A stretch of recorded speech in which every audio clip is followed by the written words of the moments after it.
गरीब घर में लकड़ी से चूल्हा जलाने की कोशिश करती सावित्री व पास बैठा बूढ़ा पति महेश दरवाजे से देखती रजनी। गरीब की रसोई भी आफत से कम नहीं, चूल्हा जलाने में ही घंटों लग जाते हैं। पर अमीर की रसोई में पलक झपकते ही चूल्हा जल उठता है। सावित्री अपनी बेटी रजनी के साथ रहती थी। रजनी नंदू सेठ की रसोई में खाना बनाने वाले रसोइये की मदद किया करती थी। रजनी नंदू सेठ की आलीशान रसोई देखते हुए सोचती है, मॉडर्न गैस चूल्हा, oven, toaster, air fryer, dish washer, अलमारी जैसा बड़ा फ्रिज, स्वर्ग में भी ऐसी रसोई ना होगी। रजनी यह सोच ही रही होती है कि तभी सेठानी आयशा आ जाती है। सुनो, आज डिनर में palak paneer, special mutton curry, Tunnu के लिए खीर और मीठे में गुलाब जामुन बनेगा। पर दोपहर का काफी खाना बचा है सेठानी जी, उसे कूड़े में फेंकवा दे। यह सुनकर रजनी सन्न रह जाती है और सोचती है, गरीब को खाना नसीब नहीं होता और सेठानी खाना फेंकने की बात करती है। वाह रे भगवान वाह। क्या सोचने लगी रजनी? कुछ नहीं सेठानी जी, कुछ नहीं। तो चलो रात के खाने की तैयारी पर लग जाओ। रजनी नंदू सेठ के परिवार को रात का खाना खिलाने के बाद ही घर लौटती थी। उस दिन सबके लिए खाना लगाती है तो नंदू सेठ खाना खाने से मना कर देता है। आप खाना क्यों नहीं खा रहे हैं? भाई आज तो मैं खाना बाहर खा आया हूँ, तुम सब खा लो। यह सुनकर आयशा रजनी की तरफ देखते हुए कहती है, आज तुम यहीं डिनर करके घर जाना रजनी।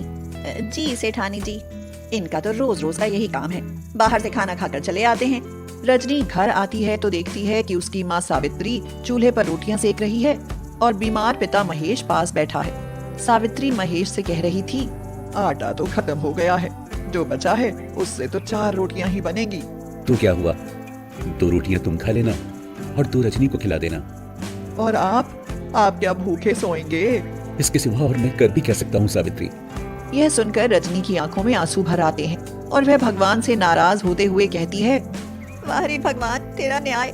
वहाँ सेठ की रसोई में तो राशन के भंडार भरे हैं और यहाँ गरीब की रसोई में राशन का अकाल। अजब है तेरी लीला। तभी सावित्री की नजर रजनी पर पड़ती है और वह उसे रसोई में बुलाते हुए कहती है, अरे तू आ गई बेटी, आजा गरम गरम रोटियां खा ले। मैं तो पेट भरकर खाना खाकर आई हूँ माँ, ये रोटियां तुम और बाबूजी खा लो।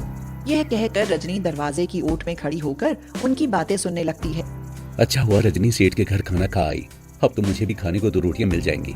सुबह नंदू सेठ के घर जाने से पहले रजनी रसोई में जाकर देखती है तो सब बर्तन खाली मिलते हैं। घर में तो अन्न का दाना तक नहीं बचा। मेरी कमाई से तो रसोई भी महीने भर नहीं चल पाती। काश हमारे घर भी नंदू सेठ जैसी रसोई होती। रजनी नंदू सेठ की रसोई में साफ सफाई करने लगती है तो अचानक ही उसकी नजर आटा, दाल, चावल आदि तरह तरह के राशन पर पड़ती है। राशन का भरा पूरा भंडार देखकर रजनी को अपने भूखे माँ बाप के उदास चेहरे याद हो आते हैं। हमारी रसोई में तो राशन का दाना भी नहीं बचा है, फिर माँ और बाबूजी तो भूखे ही तड़प रहे होंगे। नहीं, मैं उन्हें भूखा नहीं रहने दूंगी। यही सोचकर रजनी आयशा सेठानी के पास जाकर कहती है, सेठानी जी मुझे कुछ पैसे चाहिए। अरे हर दूसरे दिन पैसे मांगती रहती है, तुझे शर्म है कि नहीं? जब नौकरी हमारे यहाँ करती है तो पैसे मांगने क्या स्वर्ग में इंद्रदेव के पास जाएगी? दे दो कुछ पैसे। आयशा सेठानी के कहने पर कंजूस सेठ रजनी को 50 रुपए दे देता है, पर उस समय ये थोड़े से पैसे भी रजनी के लिए बहुत बड़ी रकम थी। वह मन ही मन सोचती है, इनसे मेरे भूखे माँ और बाबूजी को कुछ तो खाने को मिल ही जाएगा। यही सोचकर रजनी आयशा सेठानी से कहकर उनकी कोठी से निकल जाती है। फिर एक होटल से 50 रुपए का खाना खरीद कर अपने घर की तरफ चल देती है। मगर अभी वह कुछ दूर ही जाती है कि तभी पीछे से एक आवाज सुनाई देती है, बेटी जरा सुन तो। रजनी पीछे मुड़कर देखती है तो एक गरीब बुढ़िया को खड़े पाती है। क्या हुआ माँ जी, कुछ चाहिए क्या? बेटी 3 दिनों से भूखी हूँ, कुछ खाने को दे दो, भगवान भला करेगा तेरा। यह सुनकर रजनी दुविधा में पड़ जाती है। घर पर उसकी माँ और बाबूजी भूखे बैठे थे और इधर वह गरीब बुढ़िया। पर रजनी बड़ी दयालु थी, इसलिए वह मन ही मन सोचती है, माँ और बाबूजी ने रात को खाना खा भी लिया था, पर यह बुढ़िया तो 3 दिनों से भूखी है, मैं यह खाना इसे ही खिला देती हूँ। यही सोचकर रजनी खाना बुढ़िया को दे देती है और बुढ़िया खाना खाकर रजनी को आशीर्वाद देने लगती है। भगवान तुझे सदा खुश रखे बेटी, तेरे घर की रसोई में अन्न के भंडार भरे। यह कहकर बुढ़िया रजनी को एक खोटा सिक्का देते हुए कहती है, तुमने मुझे खाना खिलाया है तो मुझे भी तुम्हें कुछ देना चाहिए। लो यह सिक्का रख लो। पर मैं इस खोटे सिक्के का क्या करूंगी माँ जी? अरे तू इसे रख तो ले, मैं कहती हूँ कि तेरी किस्मत बदल जाएगी, देखना। रजनी बुढ़िया से खोटा सिक्का लेकर घर आती है तो सावित्री और महेश को रसोई में खाना खाते पाती है। रजनी हैरानी से पूछती है, माँ, बाबूजी, ये खाना कहाँ से आया? बेटा, मंदिर में भंडारा लगा था।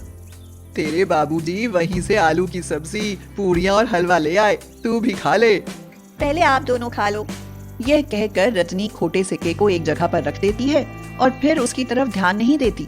कुछ दिन बाद नंदू सेठ रजनी को बुलाकर कहता है, हम अपने परिवार के साथ विदेश में अपने भाई के पास जा रहे हैं। 4-5 महीने वहीं रहेंगे, इसलिए कल से तुम काम पर मत आना। इस तरह रजनी की नौकरी चली जाती है और वह काम के लिए दर दर भटकने लगती है। मेम साहब, काम वाली की जरूरत हो तो बताना, मैं घर के सब काम कर लेती हूँ। यहाँ तो सबके घर काम वाली है, इसीलिए कहीं और जाकर ढूंढो। हाँ। रजनी को काम मिलता नहीं और पैसा आता नहीं। दिन पर दिन हालत खराब होती जाती है और घर में भूखमरी आ जाती है। रजनी शाम को घर आती है तो रसोई के शांत चूल्हे को देखकर रो ही पड़ती है और कहती है, लगता है आज भी भूखा ही सोना पड़ेगा। तभी सावित्री रजनी को पानी का गिलास देते हुए कहती है, लो पानी पी लो बेटी, आज काम नहीं मिला तो कल मिल जाएगा, तब तक पानी पीकर गुजारा कर लेंगे। एक दिन महेश रसोई में जाता है तो महेश के हाथ वही खोटा सिक्का लग जाता है। अरे, खोटा सिक्का? ये तो कोई बहुत पुराना सिक्का लग रहा है सावित्री। हाँ, लग तो ऐसा ही रहा है। महेश सिक्के को उलट पुलट कर देखता है और फिर उसे अंगूठे से रगड़ने लगता है। जैसे ही वह सिक्के को रगड़ता है, अचानक से एक नन्ही अप्सरा प्रकट होती है। अप्सरा को देख महेश और सावित्री हैरान रह जाते हैं। नन्ही सी अप्सरा हवा में नाचते हुए कहती है, मैं नन्ही मुन्नी अप्सरा खोटे सिक्के में रहती, अच्छे लोगों के घर आती, सारे संकट दूर भगाती। हो संकट कितना भी भारी, बोलो बोलो क्या मदद करूं तुम्हारी। यह सुनकर सावित्री उस नन्ही सी अप्सरा से कहती है, हम गरीबों की रसोई में इतना राशन भर दो कि हमको 2 वक्त भरपेट खाना मिल सके। हमने कई दिनों से कुछ नहीं खाया, नन्ही सी अप्सरा। ठीक है, अब खा लेना और आज के बाद कभी भूखा मत रहना। यह कहकर अप्सरा अपने पंख फड़फड़ाने लगती है और उसके पंखों से छोटे छोटे तारे उड़ने लगते हैं। फिर तो देखते ही देखते उनकी रसोई अमीर सेठ नंदू की रसोई से भी शानदार रसोई बन जाती है।